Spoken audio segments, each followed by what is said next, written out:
Sonora Jurídica, o podcast oficial do Vai Cair na OAB. Olá, ouvintes! Eu sou Maia Santos e bem-vindos a mais um Sonora Jurídica. Hoje vamos conversar sobre uma polêmica acerca da presença obrigatória ou não de advogados nos CEJUSCs, que são os Centros Judiciários de Solução e Conflitos de Cidadania.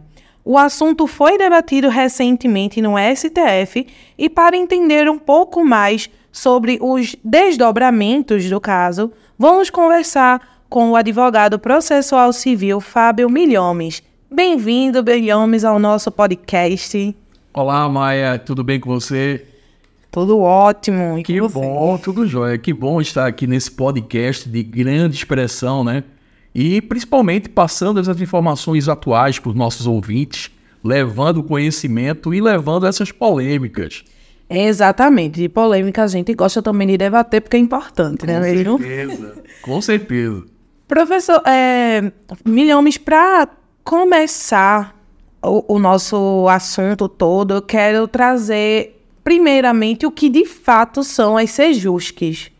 Bem, a CEJUSC, na verdade, são Centros Judiciários de Resolução de Conflitos e de Cidadania.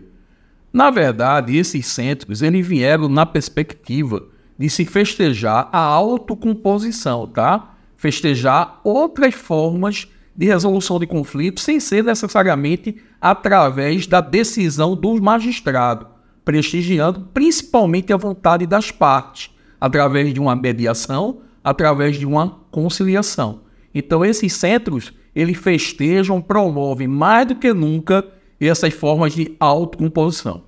Ou seja, uma forma de ser mais simples, né? Sim. E direta a essas resoluções. Na verdade, eu diria menos traumática, porque ao final a decisão do juiz, ela termina substituindo a vontade das partes naquilo que foi objeto da respectiva decisão.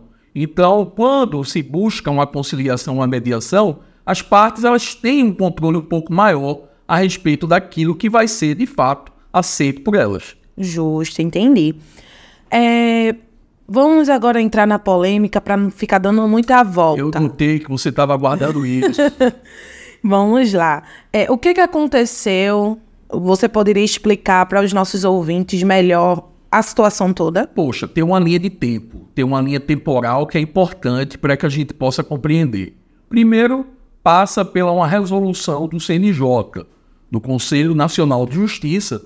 A resolução, se não me falha a memória, é 125/10, no seu artigo 11. E nesse artigo 11, a redação desse artigo ela foi um pouco dúbia. Ela não foi clara, porque na redação ela diz poderão nos centros atuarem advogados, defensores públicos, Ministério Público. Então, essa expressão poderão dá a ideia de que a presença do advogado não seria obrigatória. Aliás, a partir dessa expressão, a gente poderia entender que a presença do advogado nos CEJUSC seria facultativa.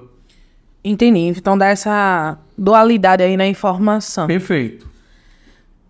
Diante dessa questão, né, dessa dualidade, dessa possibilidade de não ter um advogado ali fazendo o seu trabalho. Sim. Qual foi o posicionamento da OAB? Bem, a OAB, de fato, ela foi muito efetiva, porque a advocacia, o advogado, ele é indispensável à administração da justiça, e a OAB não poderia, em momento algum, deixar de questionar a constitucionalidade desse artigo 11, e que, de fato, foi feito. O Conselho Federal da OAB, ele, de fato, propôs um ADI 6324, até para quem depois quiser tomar conhecimento dos termos dessa ADI 6324, que foi proposta pelo Conselho Federal da OAB, questionando exatamente a constitucionalidade desse artigo 11. Questionando em que sentido, Maia? Questionando tanto na perspectiva, no sentido de que não teria o CNJ competência para, de fato, atribuir ou não essa questão da obrigatoriedade ou não do advogado nos CEJUSCs, E segundo, sobre a perspectiva material de dizer que o advogado ele é indispensável e que a partir dali daria a entender que não seria, portanto, essa regra premente, mas uma mera faculdade. Entendi. Essa resolução que foi debatida pelo STF, qual é o número dela mesmo? 125/10. Pronto, tá aí essa dica aí para vocês observarem, porque é um processo que ainda está acontecendo, né? A gente está falando aqui, mas ainda tem algumas muitas discussões, muitas polêmicas, vários doutrinadores já se manifestando a respeito da decisão recente do STF sobre essa matéria. E é importante que a gente traga essa discussão, porque, como eu disse e vou ratificar mais uma vez, não tem como a gente pensar numa justiça plena, numa justiça eficaz, sem ter, do outro lado, a presença e a participação do advogado, orientando e conduzindo efetivamente e lastreando a defesa dos direitos no seu constituinte. Boa, professor. Milhomes, puxando aí o STF que você mencionou, eu queria saber um pouquinho mais sobre essa questão, porque teve agora, né, já foi julgado e foi decidido por unanimidade a constitucionalidade dessa resolução que a gente acabou de falar. E aí eu quero saber o que acontece depois disso, quais são as consequências. Bem, primeiro o STF ele decidiu agora recente pela constitucionalidade desse artigo 11, né? Na época, na ocasião, o ministro relator, o ministro Barroso, e no termo que foi de fato apontado foi, primeiro, que o CNJ deteria de fato essa competência, porque estaria dentro da gestão do próprio CNJ em relação aos tribunais, aos órgãos que compõem o Poder Judiciário. Até porque a mediação, a conciliação, as formas de resolução de conflitos devem ser festejadas e aprimoradas dentro do Poder Judiciário. Então, foi essa primeira linha do entendimento do Barroso. E depois, e aí sim vem mais ainda polêmica, foi no sentido de dizer, Barroso, de forma muito textual, que a intervenção do advogado, do profissional do direito, em todas as causas não é obrigatória. Ele foi muito claro, foi muito transparente em dar a opinião e dar seu voto no sentido de dizer que a presença do advogado, a presença do defensor público não é obrigatória em todos os procedimentos judiciais. Porque no entendimento do nosso ministro, do ministro Barroso, ele defende que há casos em que a presença do advogado, por lei, não é exigida. Como é o caso, por exemplo, dos juizados especiais, como é o caso, por exemplo, de etapas pré-processuais de resolução de conflitos, ou quando se busca na Sejusc, por exemplo, apenas uma mera informação de direitos. Esse foi o entendimento esposado pelo relator e foi esse o entendimento que foi consolidado e, de fato, defendido pela Corte em votação unânime. Aí vem a segunda, o desdobramento desse questionamento. Qual é a consequência? É muito cedo. É muito cedo a gente pensar na consequência, mas eu antevejo como um retrocesso.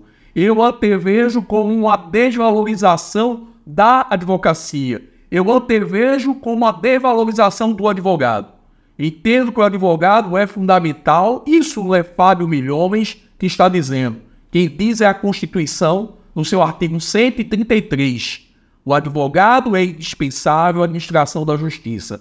Pensar em soluções que são atribuídas e resolvidas pelas partes, sem a presença do advogado, pode nos levar a situações, por exemplo, que a parte fechou ou celebrou um acordo sem ter a ciência exata do que estaria se fazendo. Então, para pensarmos numa mediação e conciliação de qualidade, a gente tem que aprimorar ainda mais essas técnicas de autocomposição e não apenas aplicá-las por aplicar. Devemos pensar o além, e o além está um pouco distante.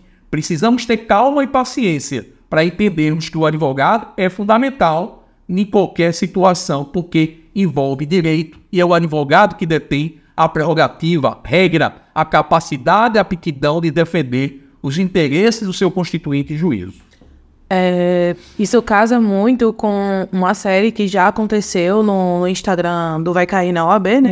Que a Sonora Jurídica é do Vai Cair na OAB. Lógico. Que fala sobre essas carreiras que são promissoras. E mediação e conciliação é uma delas, que é citada como uma das mais promissoras na área da advocacia. E isso casa bem com esse fato. Mas voltando aqui, professor, eu quero saber agora, Milhomes, se esse assunto, esse tema, ele já apareceu ou pode aparecer no exame de ordem, que é o que o nosso ouvinte está esperando. Nosso ouvinte está sempre antenado, né? A audiência sempre é altíssima quando fala do Sonora Jurídica, do Vai Cair na OAB, principalmente comandado por você, né? Você realmente dá show nessas condições. Maia, esse assunto é tão importante que sempre cai na prova de OAB. Aliás, na última vez que a gente se encontrou, numa véspera de prova, da primeira fase, eu disse: Maia, a questão que vai cair na prova é uma questão relativa a formas de resolução de conflitos, principalmente a audiência de mediação e conciliação, audiência do artigo 334 do Código de Processo Civil. E por que eu falei naquela ocasião sobre isso? Porque a mediação e a conciliação devem ser incentivadas mais do que nunca para se resolver o conflito. Ou seja, aquilo que eu falei no início da nossa conversa, deve-se buscar sempre formas autocompositivas. Não devemos pensar a resolução do conflito apenas pela heterocomposição, apenas pela decisão do juiz ou do árbitro. A gente tem que, de fato, trazer a responsabilidade para as partes. As partes têm que entender e compreender que a resolução do conflito através delas é muito melhor do que através de um terceiro, ainda que o terceiro, no caso, tenha que ser imparcial. Por isso esse tema é cobrado na primeira avaliação e foi cobrado no último exame. Isso. Foi cobrado no último exame. Eu já estava com aquela visão, né, que iria de fato cair, caiu. Graças a Deus e para a aprovação dos nossos alunos em todo o Brasil. Que também, né, é um assunto que pode cair na segunda avaliação, na segunda fase. Por quê? Por causa da importância do tema.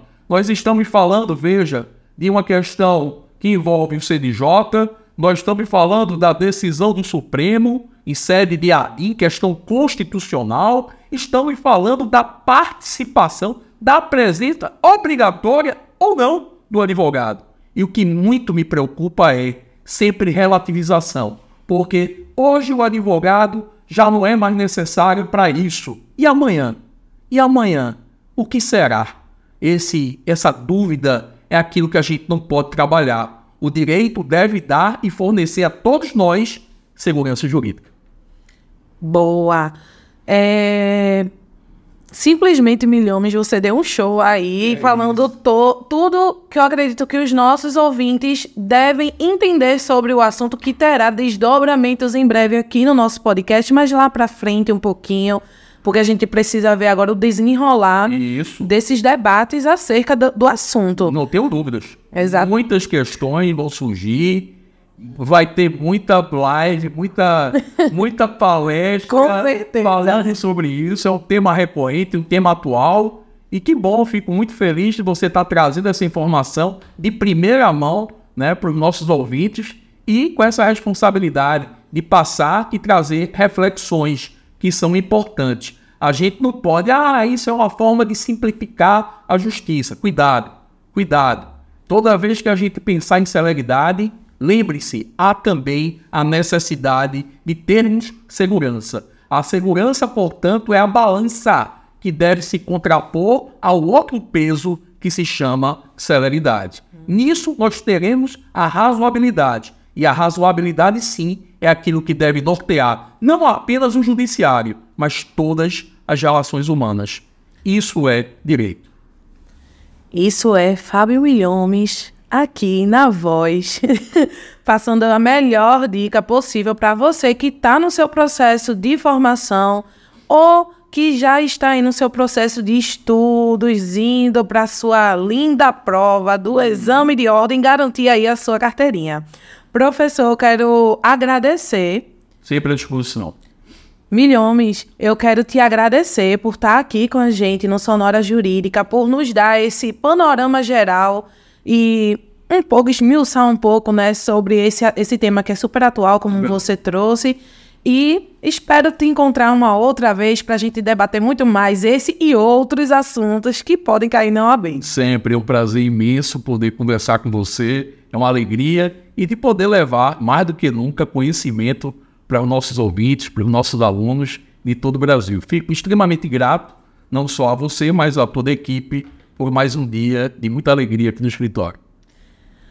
É isso aí, gente. Muito obrigada pela sua audiência e até o próximo Sonora Jurídica. Sonora Jurídica, o podcast oficial do Vai Cair na OAB.